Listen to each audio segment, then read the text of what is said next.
l'opinion que la constitution congolaise est révisable et doit être révisée. La France, de laquelle nous tirons l'occidentalisation de notre constitution, a révisé sa constitution 24 fois depuis 1958. 24 fois. La dernière révision constitutionnelle date du 23 juillet 2008 où on a limité le mandat à 2. Sinon, les mandats étaient ouverts 3, 4 avant la loi du 23 juillet 2008. Ce n'est pas sous le contrôle du constitutionnaliste qui est ici. C'est en 2000 aussi qu'on a limité la durée du mandat, qu'on a réduit la durée du mandat de 7 à 5. Donc la France a révisé 24 fois sa constitution. Alors quand on parle de constitution, les gens ont toujours tendance à croire que c'est parce qu'on veut favoriser un président qui est en fonction. Non. La beauté de la science, c'est la contradiction. C'est que moi, je peux émettre des avis qui sont même contraires à ce que j'exerce comme fonction au sein du gouvernement. C'est ça la beauté de la science. Alors, voilà pourquoi je reprends les mots du professeur Mata quand il disait que nous sommes sur des nattes, nous dormons sur des nattes. Notre constitution est comme sur une natte étrangère.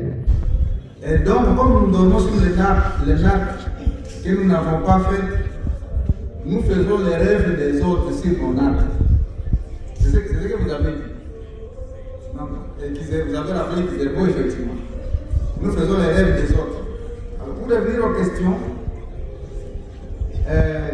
l'honorable Deon Koussou a dit, mais est-ce que doit-on seulement décentraliser la RDC en organisant les élections? Est-ce qu'on peut aussi faire des nominations?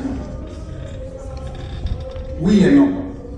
En fait, la Constitution, quand elle affirme les principes de décentralisation comme mode de gestion, comme chercheur sur la question, je ne peux pas nier que la décentralisation est le vrai mode qui va aider ces pays.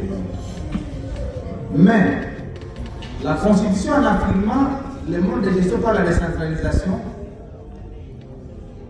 ces dispositions disent le contraire de ce que doit être la décentralisation. C'est ça en fait mon exposé. Et c'est pourquoi on doit les réviser pour adapter les dispositions constitutionnelles à ce que la Constitution veut.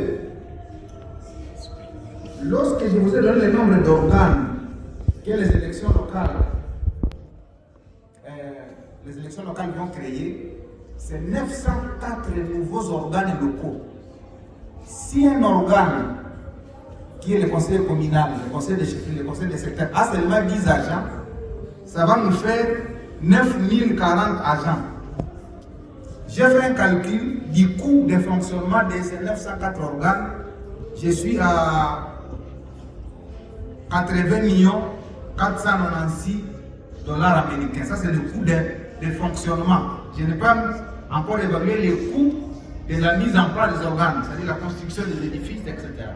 Si on met le coût des édifices, on est à peu près à 500 millions. Quand vous prenez, et je réponds à la question de savoir pourquoi vous voulez réviser, c'est pour répondre à toutes ces questions. Pourquoi doit-on dépenser 80 millions aujourd'hui pour installer des organes locaux qui seront improductifs, qui vont être les lieux des incubateurs de nouveaux conflits?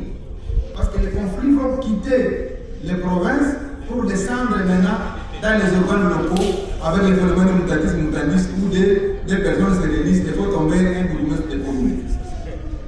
Alors, or, ces 80 millions ici qui vont assurer le fonctionnement de ces organes locaux suffisent pour construire 2683 km de routes de recettes agricoles. Alors, le gouvernement a le choix entre dépenser cet argent pour construire 2683 km de routes et de diluer dans le fonctionnement de ces organes locaux.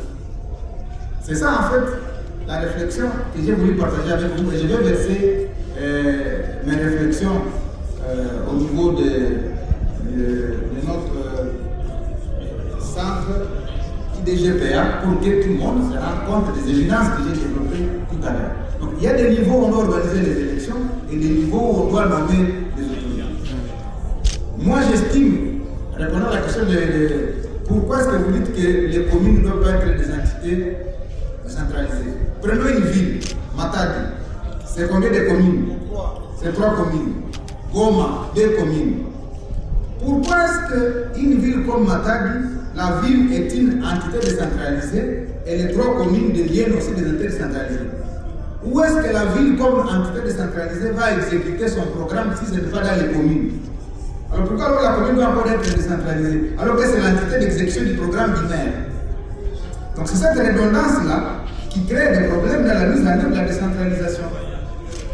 Et c'est des débats comme ça que nous ouvrons pour que, en tant que scientifiques, on puisse s'approprier ce genre de débat où, finalement, est-ce que les entités décentralisées telles qu'énumérées de la Constitution ne constituent pas elles-mêmes des obstacles